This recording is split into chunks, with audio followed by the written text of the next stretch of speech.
And welcome back to yet another build video for Diablo 4. Now, before we get into this, I wanted to apologize for the gameplay you're watching. I don't know what is going on with the servers today, but they are horrible.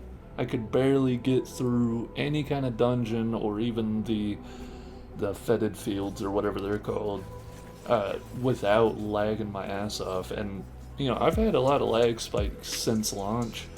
But today, it's like the game is damn near unresponsive to like using abilities. He just will not fucking use abilities. So the gameplay is going to be a little bit lackluster today. I've been recording for probably 2 hours and cannot catch a break with the lag. So, with all that being said, today we are running the Poison Predator build. And it was originally going to be a flurry build, but I kind of was having more fun using twisting blades, and honestly, with twisting blades we're going to be doing a lot more damage. Now, with the specialization is still combo points. Preparation is a close second, but you do so much damage that you don't need to ult, really, even in a boss fight. So I didn't think that it was all that necessary. I think ulting with this particular build is fucking overkill. So let's just jump into it. We have Puncture. It's the ranged dagger one.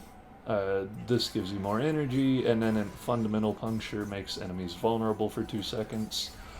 We of course go Twisting Blades. With the combo points it doubles our damage. Well, it doesn't double it, but it gives us quite a bit more damage. And then we take Enhanced Twisting Blades for the 30% damage returning, and Advanced Twisting Blades for the cooldown reduction.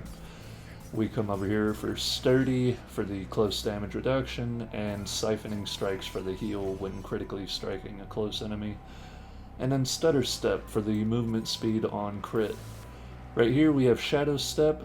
I like this for this particular build. I really like it with Twisting Blades in general. I think being able to decide exactly where you're going to drop off with Twisting Blades is super important. So we do go Enhanced Shadow Step for the critical strike chance, and Disciplined Shadow Step for the cooldown reduction. Weapon Mastery, we are running 1 dagger and 1 sword, so we can get that at super high damage against healthy enemies, and then the high damage overall. Right here we have Concealment. We go invisible for a short time. That's not important because it doesn't really work that well. We take it mostly to get to countering stealth, where whenever you come out of concealment, it's always going to be a guaranteed critical strike. That works excellently with Twisting Blades, especially the one where they revolve around you, because you pop this, immediately Twisting Blade something, and it will crit, and then as it's returning and revolving around you, it will constantly be critting. So I really, really like that ability with Twisting Blades. We take Exploit for the extra damage against healthy and injured enemies, and Malice for the damage to vulnerable. Right here we put 5 points into Poison Imbuement, Enhanced Poison Imbuement, and then Mixed Poison Imbuement. If you wanted, you could take that perk that makes it to where your lucky hit chance is way higher. I don't think I have it in this build, but this, to double the amount of poison damage over time, is pretty gnarly. Debilitating Toxins, we're going to be able to make everything on screen vulnerable, so that 15% less damage is super useful. And then Deadly Venom, you deal 9% increased poisoning damage. Why wouldn't you take that for a poison build? Precision Imbuement just gives us crit strike chance against, or whenever we are using our poison. And then we take Shadow Clone all the way up to Supreme Shadow Clone, so he deals 100% of our damage. Innervation for the mana generation, and then down here I put 1 point into Adrenaline Rush, because mana is an issue with this build, and we are still running Victimize. This will cause enemies to explode when you smack it, a vulnerable enemy, and that just helps out with our healing whenever we get into our deals. legendary aspects. We do take explosions from victimize, key passive heal you. That is one of the best key passives in my opinion, and then to have this stack on top of it just makes it invaluable. We are running Condemnation. Your core skills deal 32% increased damage when spending 3 combo points. Your basic skills using this weapon have a 30% chance to generate 3 combo points. If you don't have this, that's fine. I would put, anything that'll boost your damage, really. I do like to have the Shadow Step has 2 charges, so you could put that here. Or, well, actually, I think that's a flight one, so really just anything to boost your damage if you don't have this. But this does make it to where having combo points is way better, so... Right here, your imbuement skills effect have 20% increased potency against vulnerable enemies. We have a really good way to make enemies vulnerable, and you'll notice that this absolutely helps you shred bosses. Basic skills gain 15% attack speed just to have get our combo points a little bit quicker. Making an enemy vulnerable has a 30% chance to grant 3% increased critical strike chance for 3 seconds. That's just super nice to have. Right here we have Twisting Blades orbits for a short time after they return to you, dealing 20% of Twisting Blades return damage per hit.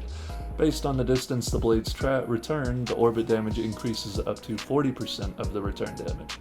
So this makes it to where having our Shadow Step is huge, because we can hit an enemy and then dash all the way across the screen and we'll get twice the amount of Twisting Blades damage. We do have the Shadow Step has an additional charge. Killing an enemy with Shadow Step refunds and increases the damage of Shadow Step by 1% for 2 seconds. Having 2 Shadow Steps is super big, and especially being that Shadow Step makes you unstoppable, having another one never hurts. Right here, you gain a free Dark Shroud every 3 seconds. When standing still, each Dark Shroud grants 3.8% increased damage reduction. That's just to help us stay alive a little better. Right here's another huge one. It gives us +2 ranks to all of our core abilities, and damaging a vulnerable enemy with a marksman or cutthroat skill has up to a 32% chance to summon a shadow clone that mimics your attack. This is going to massively increase your DPS, so I highly recommend trying to get Grasp of Shadows. We do have the 25% armor for 4 seconds when you deal any form of damage. That's just to help with our survivability. And then when you hit a crowd controlled enemy, there's an up to a 30% chance for that crowd control effect to spread to another unaffected enemy. Our Shadow Step will... oh wait, no. I was running that with this Shadow Step, the Methodical Shadow Step, where it stuns. So if you're going to run that, then absolutely run the other one. Now to jump into our Paragon board, we have quite a few things here. We are taking Prime for the extra damage and life. We do have the Exploit Glyph. I will be moving this glyph to another socket zone. There's not enough strength in here to get that extra benefit. But I do think Exploit is one of the better glyphs in the game. Right here we have Skillful for more damage and dexterity. Imbuer for the imbuement damage. Right here, Eldritch Bounty for the resistance and increased damage for imbuements. And then we have Ready Supply, more imbuement damage basically because it's non-physical damage. We have a lot of poison, so that boosts that. We are going to be working our way up to Potent for more imbue skill damage, and then our next board, probably, I think this one right here, the Tricks of the Trade. Your marksman skills grant your next cutthroat skill 25% increased damage. Your cutthroat skills grant your next marksman skill 25% increased damage. Well, in this build, let me go back. Our basic attack is a marksman and our core is a cutthroat, so you could benefit highly from having that board. Now, to jump into the fashion of this build, I do think we look a lot like the Predator from like AVP or, Predator. So I was pretty happy with this. We have all green, and we're running Warlord helmet, the Boneweave armor, Boneweave gauntlets, Sovereign tassets, and Warlord boots. And all together, I think it comes together real nicely and makes you look like a fucking Predator.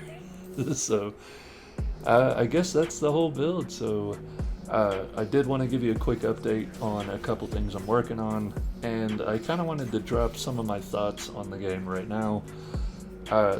I am working on an updated version of the Bloody Baron build, but it will be quite a bit different from the original.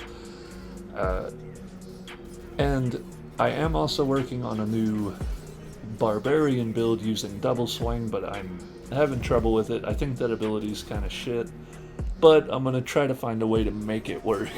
So, and then as far as my thoughts on the game, I don't know what they're doing to the servers, man. Like I said at the beginning of the video, whenever the game launched, didn't have that much trouble with, lag. I mean, there was of course lag spikes here and there, but lately it's the entire fucking time I'm playing, I'm lagging my ass off, and I don't understand.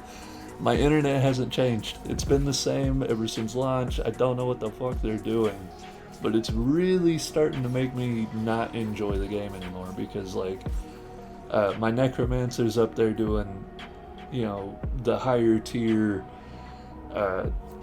nightmare dungeons, and I cannot get through one because I'm lagging so horribly. Like, literally the screen will freeze, and as soon as it unfreezes, I'm dead. And it's kind of pissing me off, so that's definitely taking even longer to get to max level because I can't get through a damn dungeon. Even, just a tier 22 dungeon is difficult because of how much lag there is.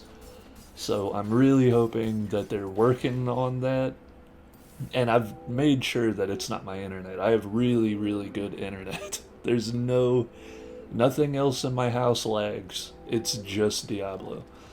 So if you have any tips on how to fix that, maybe there's some kind of game setting that will mitigate that lag, I'm all ears, because this is getting really old. And in fact, I was really excited to start working on this build this morning, and trying to just get the gameplay footage, it's made me not want to fucking play, and then I'm sitting here trying to do this, so I probably sound pretty annoyed and bummed out, not as excited as I want to be, so I apologize for that, and I'll be doing better next time for sure.